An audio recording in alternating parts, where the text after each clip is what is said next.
කරන්නේමි මගේ දිවි තෝරා ලෝතෝරු දම් රකින්නේමි අවසන් මොහොතේදීත් බුදු හිමි වඳින්නේමි මතු බුදු සාමිඳු දකින්නට පින් පුරන්නේමි අපි ඇවිල්ලා ඉන්නේ කොස්ලන්දට ඇවිල්ලා ඉන්නේ කොස්ලන්ද හොස්පිටල් එකේ හොස්පිටල් එකේ තමයි අද අපේ ඩ්‍රෝන් එක දීලා තියෙන්නේ එන්න මල් මේ පැත්තේ අද තියන්නේ කටින චීවර පෙරහැරට ගෝරි පුෂ්පපාන දක්වන ජීවිතේ පළවෙනි පාට අද තමයි මම කටින චීවරය උඩු තියාගෙන නමස්කාර කරලා ගාත කියලා. ඒ දේ උදා කළේ අපේ මේනගේ. අතරම ලොකු ගොඩක් සතුටුයි මොකද කොළඹ ඉඳලා අයියා අපේ වැඩේත් එක්ක එකතු වෙන එක ලොකු සතුටක් මොකද අපි අයියාගේ ගොඩාක් වැඩ දැකලා තියෙනවා. ඒ විශ්වාසෙත් එක්ක අපි අයියට කොස්ලන්දටත් එන්න කිව්වා. මේ ගම්වාසීන්ටත් මේක ගොඩාක් අලුත් දෙයක්. මෙහෙම දෙයක් වෙනවා කියලා පන්සලේ පොඩි සාදුත් එක්ක කිව්වම හැමෝම හරිම සතුටු වුණා. හැමෝම මේ ලස්සන දේ බලාගෙන ගොඩක් ආසාවෙන් ඉන්න. ඉතින් මේ හවස් වරුවේ හරි ලස්සන වැඩක් වෙයි කියලා හරි ආසාවෙන් බලාගෙන ඉන්නවා.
කොළඹින් ගොඩක් දුර සීතල කොස්ලන්ද අරියවංශාරාම කොස්ලන්ද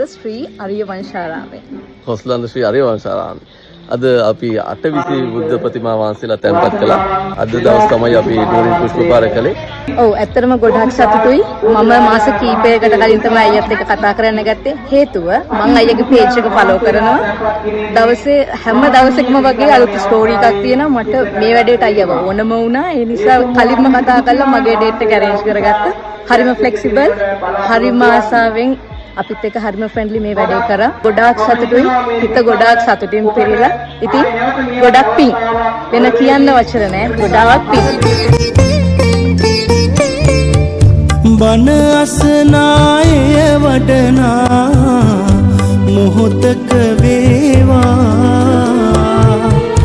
නිවන් දකින්නට ඔබ ළඟමා නෙත් පිය වේවා බන අසනාය වඩනා මොහොතක වේවා නිවන් දකින්නට ඔබ ළඟමා නෙත් පිය වේවා